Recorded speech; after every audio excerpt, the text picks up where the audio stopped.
Pessoal, tudo bem com vocês? Professora Amanda Gladys, deixando o vídeo explicativo da atividade MAPA, da disciplina de Teorias Pedagógicas aplicadas à Educação Especial. Vamos lá? Bom, vocês estão vendo aí na tela que eu já dou uma dica inicial quando eu falo que para fazer o mapa, vocês vão precisar retomar a unidade 3 do nosso livro e a aula conceitual 3, que é aqui eu explico a unidade 3 do livro. Então, já se situem que para fazer a atividade mapa, vocês têm que fazer a leitura e assistir essa aula, tá? Qual que é o desafio, então? A gente, embasado na teoria do Skinner, que é a teoria do behaviorismo, a teoria comportamental, a gente vai analisar um caso hipotético.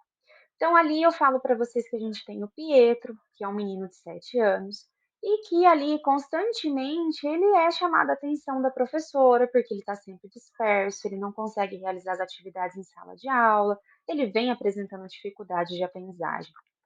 E aí, analisando o dia a dia do Pietro com essa professora e no dia a dia em sala de aula, tem um determinado momento em que ela está explicando uma atividade no quadro e ela se vira para o Pietro, chama a atenção dele e faz uma pergunta inesperada sobre o conteúdo.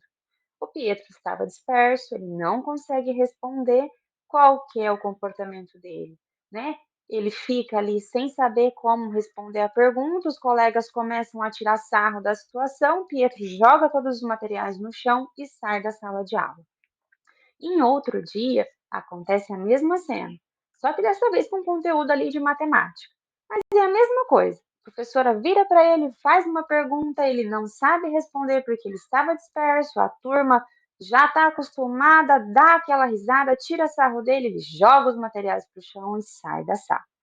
Certo? Então, com base na teoria comportamental, você vai construir um texto com as seguintes reflexões. Primeiro, você vai contextualizar sobre a teoria do behaviorismo, ou seja, os seus fundamentos, quais são os seus expoentes, as suas principais reflexões, o que fala a teoria do behaviorismo. Segundo, amparado na teoria comportamental, o behaviorismo, você vai explicar quais são as três contingências de reforço do comportamento explosivo do Pietro, certo?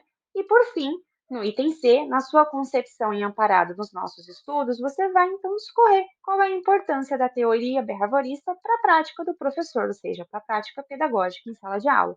E esse texto que completa A, B e C deve ter no mínimo e no máximo 2 páginas. Tá, essa é a leitura da atividade, tá?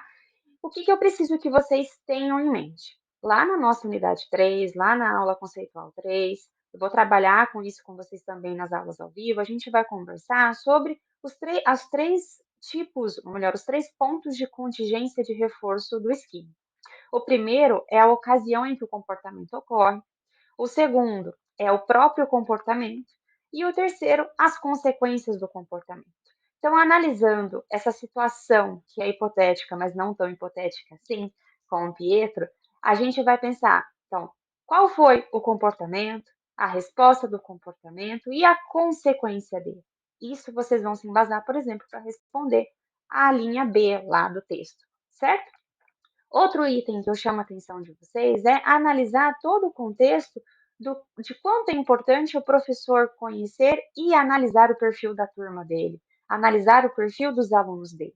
Né? A gente já discute isso nas aulas conceituais, vai construir isso com vocês nas aulas ao vivo e traz isso para o mapa, certo? Então, qual que é a importância? Por que a gente precisa saber e analisar o comportamento dos nossos alunos em sala de aula, certo? Espero ter ajudado vocês. Se embasem na unidade 3 do livro e na nossa aula conceitual. Se tiverem dúvidas, tragam para as nossas aulas ao vivo que a gente vai trabalhando e vai construindo o mapa juntos, tá bom? Qualquer dúvida, eu estou à disposição. Um abraço, pessoal. Até mais.